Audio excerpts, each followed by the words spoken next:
नमस्कार, news India देख रहे हैं आप। मैं हूं आपके साथ निशा तिवारी। बुलेटिन में बात करेंगे तमाम बड़ी खबरों की। सेमिकॉन इंडिया 2025 का आज से आगाज होने जा रहा है। पीएम मोदी इसका उद्घाटन करेंगे। सेमिकॉन इंडिया 2025 का उद्घाटन दिल्ली के यशोभूमि में किया जाएगा। दिल्ली के यशोभूमि में इसका आयोजन किया गया है। 48 देशों के 2500 प्रतिनिधि इसमें शामिल होंगे। 3 सितंबर को होगा सीईओ गोलमेज सम्मेलन। गोलमेज सम्मेलन में पीएम मोदी भी शिरकत करेंगे। तो प्रधानमंत्री नरेंद्र मोदी सेमिकॉन इंडिया 2025 का उद्घाटन करेंगे। इस सम्मेलन का उद्देश्य भारत के सेमीकंडक्टर क्षेत्र को बढ़ावा देना है। पीएम मोदी इस सम्मेलन में भाग लेंगे और कार्यक्रम के दौरान सीईओ गोलमेज सम्मेलन में हिस्सा लेंगे। इसमें सेमिकॉन इंडिया कार्यक्रम की प्रगति, सेमीकंडक्टर फैब और एडवांस पैकेजिंग प्रोजेक्ट इंफ्रास्ट्रक्चर की तैयारी, smart manufacturing, research and development और आर्टिफिशियल इंटेलिजेंस में इनोवेशन, निवेश के अवसर, राज्य स्तरीय नीति का क्रियान्वयन आदि विषयों पर सत्र आयोजित किए जाएंगे। इसके अलावा कार्यक्रम में डिजाइन लिंक इंसेंटिव योजना के अंतर्गत पहल, स्टार्टअप इकोसिस्टम के विकास, अंतर्राष्ट्रीय सहयोग और भारत के सेमीकंडक्टर क्षेत्र के भविष्य की रूपरेखा को भी रेखांकित किया जाएगा।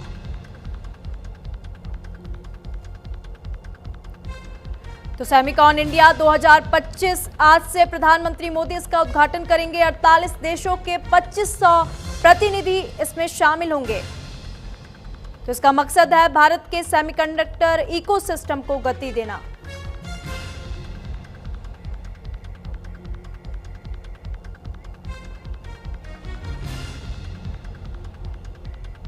सेमिकॉन इंडिया 2025 आज से पीएम मोदी इसका उद्घाटन करेंगे। 48 देशों के 2500 प्रतिनिधि इसमें शामिल होंगे। भारत के सेमीकंडक्टर इकोसिस्टम को गति देना। और अधिक जानकारी ले लेंगे, हमारी सहयोगी आंचल हमारे साथ जुड़ चुकी है। आंचल, सेमिकॉन इंडिया 2025 आज से शुरू हो रहा है। प्रधानमंत्री मोदी इसका उद्घाटन कर रहे हैं। कार्यक्रम स्थल पर क्या कुछ तैयारियां देखने को मिल रही हैं? आंचल, आपको मेरी आवाज आ रही है?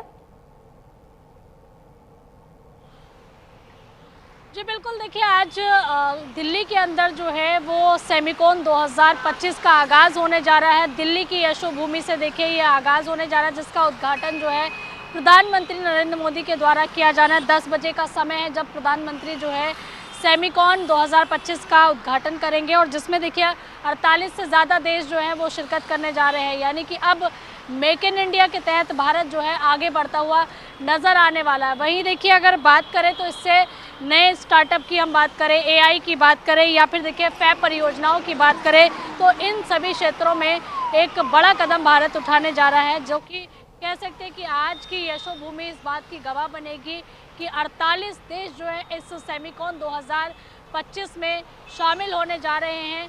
और जैसे कि देखिए हम बताएं, इसमें कई तरह की चीज़ें हैं। भारत अब सेमीकंडक्टर डिज़ाइन निर्माण का हब बनने जा रहा है, क्योंकि अभी तक देखिए कई ऐसे देश थे जिनसे हम कई टेक्नोलॉजी जो है वो लेते थे, सेमीकंडक्टर्स लेते थे, लेकिन अब भारत जो है मेक इन इंडिया के तहत आगे बढ़ रहा है। और ये उम्मीद लगाई जा रही है कि सेमिकॉन 2025 जो है वो भारत के लिए टेक्नोलॉजी के मामले में, या फिर देखिए एक बड़ा प्लेटफॉर्म जो है वो भारतवासियों को मिलेगा, जहां पर 48 देश जो है वो शिरकत कर रहे हैं। और ऐसे में कह सकते हैं कि टेक्नोलॉजी के क्षेत्र में भारत लगातार आगे बढ़ रहा है, जिसका जिक्र लगातार प्रधानमंत्री मोदी भी करते रहे हैं कि भारत अब मेक इन इंडिया के तहत आगे बढ़ेगा। लाल किले की प्राचीर से आपने देखा होगा कि प्रधानमंत्री मोदी ने इस बात को लेकर घोषणा भी की थी कि अब समय आ चुका है कि हर एक भारतीय जो है मेहनत करे और मेक इन इंडिया के तहत तमाम प्रोडक्ट बनाए जाए, जिससे भारत आगे बढ़ सके। अब ये देखना होगा कि सेमिकॉन 2025 जिसका आगाज़ आज से हो रहा है वो 4 सितंबर तक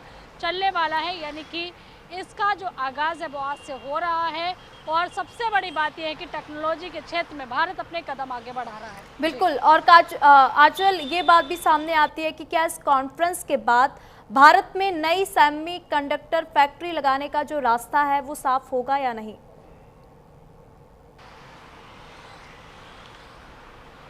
बिल्कुल, देखिए भारत में पहले से हमने देखा है कि डिफेंस को लेकर तो भारत सबसे ज़्यादा मजबूत देशों में से अब एक देश है। और ऐसे में ये भी हमने देखा कि हथियार जो है लगातार भारत में बनाए जा रहे हैं, डिफेंस सेक्टर में हम मजबूत हो रहे हैं। लेकिन अगर टेक्नोलॉजी के क्षेत्र में बात करें तो टेक्नोलॉजी के क्षेत्र में भी अब भारत लगातार जो है अपने कदम बढ़ा रहा है। कई ऐसी जगह हैं जिसमें कई ऐसी यूनिट लगाई जा रही है जहां पर चिप बनाने का काम होता है, सॉफ्टवेयर बनाने का काम हो रहा है। यानी कि ये कहा जा सकता है कि धीरे धीरे अब भारत हर क्षेत्र में अपने पैर पसारता हुआ नज़र आ रहा है और यही कारण है कि हम उभरते हुए देशों में सबसे आगे चल रहे हैं और जल्द ही टेक्नोलॉजी के मामले में भी भारत बहुत आगे बढ़ता हुआ नजर आएगा। बिल्कुल आंचल, और इस आयोजन के बाद भारत की जो चीन पर निर्भरता है वो भी हमको कम होती नजर आएगी, तो एक ठोस कदम जो है हमें देखने को मिलेगा यहाँ पर। बिल्कुल, अब तक देखिए भारत जो है रॉ मटेरियल कई देशों से लेता था, चीन से भी हम रॉ मटेरियल लेते थे, लेकिन अब भारत जो है वो खुद से अपने सामान बना रहा है, खुद आगे बढ़ने की कोशिश कर रहा है और यही कारण है कि लगातार जो है लोगों को प्रोत्साहित किया जा रहा है। लेकिन सबसे बड़ा कदम ये होगा कि जब गवर्नमेंट जो है जितनी भी छोटे व्यापारी है, कंपनियां हैं, अगर उन पर टैक्स जो है वो कम होने की उम्मीद है कि दिवाली तक टैक्स में बहुत बड़ी राहत जो है वो मिल सकती है, तो ऐसे में जब टैक्स कम पड़ेगा तो जाहिर सी बात है कि लोगों में एक प्रोत्साहन आएगा कि ज़्यादा से ज़्यादा सामान बनाएं और उसको जो है बेचें। और ऐसे में जब एकजुटता जो है किसी भी देश में नज़र आ सकती है तो उस देश को आगे बढ़ने से कोई नहीं रोक सकता और यही कारण है कि अब टेक्नोलॉजी के मामले में भारत लगातार अपने कदम आगे बढ़ा रहा है। ठीक है आंचल, और बात कर ले रोजगार और निवेश की, तो इस आयोजन से कितनी उम्मीदें नजर आ रही हैं, क्योंकि रोजगार के अवसर भी खुलेंगे इस आयोजन के बाद?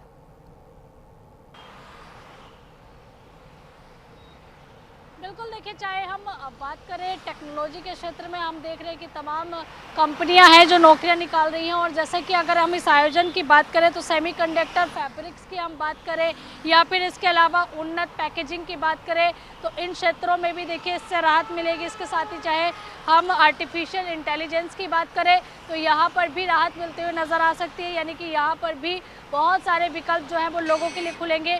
अनुसंधान की बात करें, निवेशों की बात करें तो ये प्रमुख विषय जो है वो इस सम्मेलन में केंद्रित रहने वाले हैं जिसको लेकर जो है काम होगा। इसके साथ ही देखिए ये 3 दिवसीय सम्मेलन है जिसमें उन्नत पैकेजिंग, स्मार्ट, हम बात करें अनुसंधानों की